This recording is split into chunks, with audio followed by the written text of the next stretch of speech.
안녕하세요. 오늘은 우리 주변에서 흔히 볼 수 있지만 그 효능은 잘 알려지지 않은 6가지 특별한 약초, 즉 당귀, 다엽, 당약, 대개, 대조, 그리고 독활에 대해 심층적으로 알아보는 시간을 갖겠습니다. 이 약초들이 우리 건강에 어떤 이점을 주는지, 한의학에서는 어떻게 활용되는지, 또 정원수로서의 가치는 무엇인지 상세하게 파헤쳐 보겠습니다. 여러분의 건강한 삶에 도움이 될 유익한 정보들을 지금부터 함께 만나보시죠. 첫 번째로 소개해드릴 약초는 바로 당귀입니다. 당귀는 예로부터 여성 건강에 특히 좋다고 알려진 대표적인 약재인데요. 그 효능은 정말 다양합니다. 당귀의 가장 잘 알려진 효능은 바로 보혈입니다. 혈액을 보충해 주어 빈혈 예방 및 개선에 도움을 줍니다. 특히 여성의 월경 기간 중 소실되는 혈액을 보충하여 건강한 생리주기를 유지하는 데 중요한 역할을 합니다. 또한 활혈 작용을 통해 혈액순환을 촉진하여 손발 저림이나 냉증 완화에도 효과적입니다. 말초 혈액순환이 개선되면 몸의 전반적인 활력이 증진되고 피로 회복에도 긍정적인 영향을 미칩니다. 혈액순환이 원활해지면 몸속 노폐물 제거에도 도움이 되겠죠. 이 외에도 당귀는 진통 효능이 있어 생리통, 두통, 관절통 등 다양한 통증을 완화하는 데 사용되며 여성의 월경 주기를 조절하고 불규칙한 생리를 개선하는 조경작용도 합니다. 특히 출산 후 여성의 자궁 회복을 돕고 어혈을 제거하는 데도 널리 사용됩니다. 정신적인 안정감을 부여하여 스트레스 해소에도 기여한다고 알려져 있습니다. 당귀는 한의학에서 당귀라는 한약명으로 불리며 그 이름 자체가 마땅히 돌아온다는 뜻을 가지고 있어 기혈이 허한 사람에게 활력을 되찾아준다는 의미를 내포하고 있습니다. 이는 당귀가 단순히 혈액을 보충하는 것을 넘어 몸 전체의 균형을 잡아주고 건강한 상태로 되돌려 놓는다는 깊은 뜻을 담고 있습니다. 당귀는 특유의 향이 강한데요. 이 향은 피를 맑게 하고 기를 푹 돋아주는 성분에서 비롯됩니다. 뿌리를 약재로 사용하며 말린 당귀 뿌리를 탕약으로 달여 마시거나 차로 우려내어 음용하기도 합니다. 또한 삼계탕 같은 보양식이나 약밥 등 다양한 요리에 활용되어 맛과 영양을 동시에 더해주기도 합니다. 당귀는 한방에서 매우 중요한 약재로 그 활용 범위가 매우 넓습니다. 정원수로서는 약용으로의 활용이 더 크지만 잘 가꾸면 소박하면서도 은은한 아름다움을 선사하기도 합니다. 푸른 잎과 보라색 꽃은 정원에 자연스러운 분위기를 더해주며 약초로서의 가치를 넘어 시각적인 즐거움도 제공합니다. 다음으로 만나볼 약초는 바로 다엽, 즉 차나무 잎입니다. 차는 단순히 마시는 음료를 넘어 오랜 역사 동안 약용으로도 사용되어 왔습니다. 특히 동양 문화권에서는 차를 마시는 행위 자체가 정신 수양의 한 방법으로 여겨지기도 했습니다. 다엽의 대표적인 효능은 강력한 항산화 작용입니다. 차에 풍부하게 함유된 카테킨과 폴리페놀 성분은 체내 활성산소를 제거하여 세포 손상을 막고 노화를 지연시키는 데 도움을 줍니다. 이러한 항산화 성분들은 피부 건강 유지에도 기여하여 맑고 탄력 있는 피부를 가꾸는 데도 효과적입니다. 또한 암세포의 성장을 억제하는 항암 효과와 혈중 콜레스테롤 수치를 낮추는 콜레스테롤 감소 효과, 그리고 혈압을 안정시키는 혈압 강화 효과도 가지고 있습니다. 정기적인 차 섭취는 심혈관 질환 예방에도 긍정적인 영향을 미칠 수 있습니다.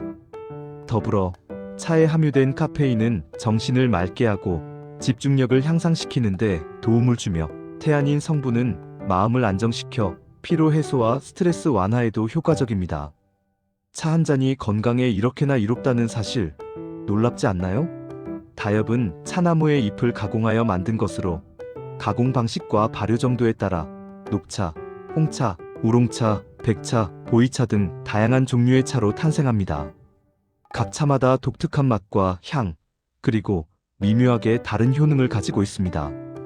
예를 들어 녹차는 카테킨이 풍부하여 항산화 효과가 뛰어나고 홍차는 테아플라빈 등의 성분으로 인해 심혈관 건강에 좋다고 알려져 있습니다. 차나무는 잎이 푸르고 단정하여 정원수로도 매우 훌륭합니다. 특히 제주도와 같은 따뜻한 기후에서는 아름다운 차밭을 형성하며 멋진 풍경을 연출하기도 합니다. 차나무는 상록수로서 사계절 내내 푸른 잎을 자랑하며 정원에 생동감을 더해줍니다. 가지치기를 통해 다양한 형태로 가꿀 수 있어 조경식물로서의 활용 가치도 높습니다. 집 정원에 차나무를 심어 직접 차를 만들어 마시는 즐거움을 누려보는 것도 좋겠죠? 차를 수확하고 가공하는 과정은 자연과 교감하는 특별한 경험을 제공할 것입니다. 세 번째로 소개해드릴 약초는 당약입니다. 당약은 우리 몸의 중요한 장기 중 하나인 비위, 즉 소화기관 건강에 특히 이로운 약재입니다. 당약은 주로 비위허약과 기혈 부족 증상에 사용됩니다. 비위가 약해지면 소화불량, 식욕부진, 만성피로, 무기력감 등의 증상이 나타날 수 있는데 당약은 이러한 비위를 튼튼하게 하고 기운을 북돋아주는 건비익기 효능을 가지고 있습니다. 즉, 소화 기능을 개선하고 영양분 흡수를 촉진하며 몸의 활력을 증진시키는 데 도움을 줍니다. 또한 기혈 부족으로 인한 어지럼증이나 안색 불량 등에도 처방될 수 있습니다. 당약은 소화기 계통의 기능을 전반적으로 강화하여 음식물의 소화와 흡수를 원활하게 하고 이를 통해 전신 건강을 개선하는 데 기여합니다.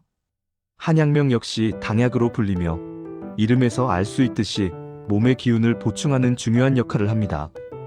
특히 만성적인 소화기 질환이나 허약 체질 개선에 효과적으로 사용됩니다. 당약은 맛은 쓰고 성질은 평하여 약성이 순하고 부드러운 편입니다. 따라서 장기간 복용에도 부담이 적습니다. 주로 다른 약재와 함께 탕약으로 달여 복용하며 만성적인 소화기 문제를 겪는 분들이나 수술 후 회복기에 있는 환자들에게 처방되곤 합니다. 당약은 또한 면역력 증진에도 일부 기여하는 것으로 알려져 있어 환절기나 면역력이 약해지기 쉬운 시기에 활용되기도 합니다. 당약은 관상용으로 심기보다는 약용으로 더 많이 활용되는 식물입니다. 그 외형보다는 내부적인 약효에 집중하여 가꾸어지는 경우가 많습니다. 다음은 대게, 바로 엉겅퀴의 일종입니다. 대게는 강력한 지혈 효능으로 유명한 약초입니다. 코피, 혈변, 토열, 자궁 출혈 등 다양한 출혈 증상에 사용되어 피를 먹게 하는데 도움을 줍니다. 특히 외상으로 인한 출혈뿐만 아니라 몸 내부의 출혈에도 효과적으로 작용하여 지혈 작용을 합니다. 또한 소염 작용이 있어 염증을 가라앉히고 해독 효능으로 몸속 독소를 제거하는 데도 기여합니다. 간 기능 개선에도 도움을 주는 것으로 알려져 있어 간 보호제로도 활용 가능성이 연구되고 있습니다. 상처 치료나 피부 염증, 종기 등에도 활용될 수 있으며 혈액을 맑게 하는 데도 효과적입니다. 대게는 한약명으로 대게 또는 마개라고 불립니다. 엉겅퀴와 유사하게 생겼으며 잎과 줄기에 날카로운 가시가 있는 것이 특징입니다. 이 가시는 외부의 위협으로부터 자신을 보호하기 위한 자연의 방어 시스템이라고 할 수 있습니다. 대게는 야생에서 흔히 볼 수 있는 식물이지만 그 뛰어난 약효는 결코 흔하지 않다는 것을 기억해야 합니다. 최근에는 서양 엉겅퀴인 밀크시슬의 간 보호 효능이 주목받으면서 우리나라의 대게 역시 그 양리 작용에 대한 연구가 활발히 진행되고 있습니다. 대게는 뿌리, 잎, 꽃 등 모든 부분을 약용으로 활용할 수 있으며 신선한 것을 즙을 내어 마시거나 말려서 차로 음용하기도 합니다. 또한 어린 잎은 독특한 향과 쌉쌀한 맛으로 나물이나 쌈 채소로 섭취하기도 합니다. 정원수로는 잘 심지 않지만 그 자생력을 높이 평가하여 자연주의 정원에 일부러 심는 경우도 있습니다. 다섯 번째 약초는 대조, 바로 달콤한 맛으로 우리에게 친숙한 대추입니다. 대추는 단순한 과일이 아닌 뛰어난 약용 가치를 지닌 약재입니다. 대조는 보중익기 효능이 있어 몸의 중심인 비위를 보하고 기운을 북돋아줍니다. 기력이 약해졌을 때 대추를 섭취하면 활력을 되찾는 데 도움이 됩니다. 특히 소화 기능이 약한 사람들에게는 소화력을 증진시키고 장 기능을 개선하는 데 효과적입니다. 또한 양혈안신 효능을 가지고 있어 혈액을 보충하고 정신을 안정시키는 데 탁월합니다. 불면증, 신경쇠약, 불안감 등으로 힘들어하는 분들에게 대추는 좋은 약이 될 수 있습니다. 따뜻한 대추차 한 잔은 몸과 마음을 편안하게 진정시켜 주어 숙면을 유도하는 데 도움을 줍니다.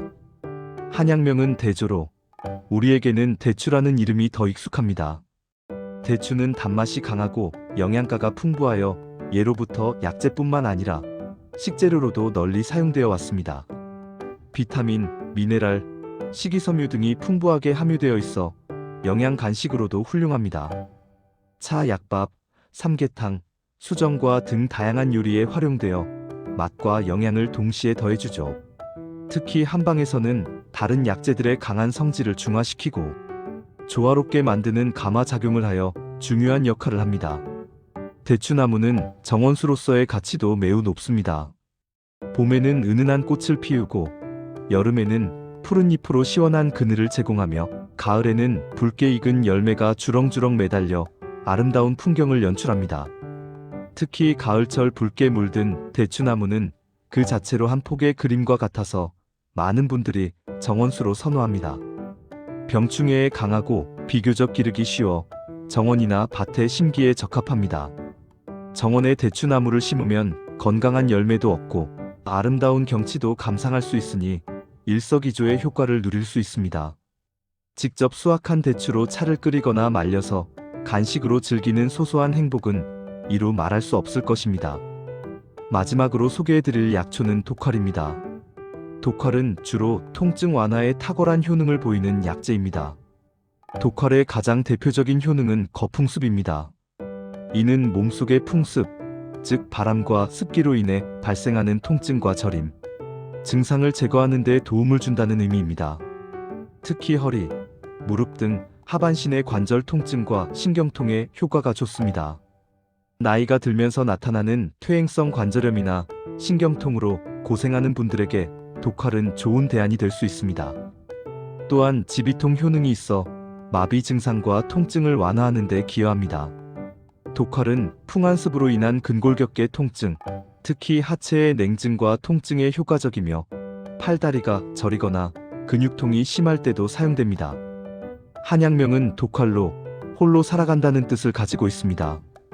이는 독활이 바람이 불어도 흔들리지 않고 꼿꼿하게 서 있다는 특징에서 유래한 이름이라고 합니다. 다른 풀들이 바람에 흔들릴 때도 독활은 굳건히 제자리를 지키는 강인함을 보여주어 그 이름에 걸맞은 약효를 기대하게 합니다. 독활은 특유의 향이 강하며 주로 뿌리를 약재로 사용합니다. 뿌리에는 쿠마린계 성분과 정유 성분이 풍부하여 이러한 양리 작용을 나타냅니다. 말린 독활 뿌리를 탕약으로 달여 복용하거나 산재 형태로 가공하여 사용하기도 합니다. 외부 통증에는 독활을 이용한 연고나 파스를 만들어서 활용하기도 합니다. 독활은 주로 약용으로 활용되며 관상용 정원수로는 잘 심지 않는 편입니다. 하지만 그 뛰어난 약효는 우리 건강에 매우 중요한 역할을 합니다. 특히 운동량이 많거나 관절염 등으로 고생하는 현대인들에게 독활은 매우 유용한 약재가 될 수 있습니다. 지금까지 당귀, 다엽, 당약, 대개, 대조, 독활 이렇게 6가지 약초에 대해 자세히 알아보았습니다. 이 약초들은 각각 독특한 효능과 특징을 가지고 있으며 우리 몸의 다양한 건강 문제 해결에 도움을 줄 수 있습니다. 특히 다엽과 대조는 약용 가치뿐만 아니라 아름다운 외형으로 정원수로도 훌륭하게 활용될 수 있다는 점도 흥미롭습니다. 자연이 우리에게 선물한 소중한 약초들을 이해하고 올바르게 활용하여 여러분 모두 건강하고 활기찬 삶을 누리시길 바랍니다. 오늘 준비한 내용은 여기까지입니다. 시청해주셔서 감사합니다.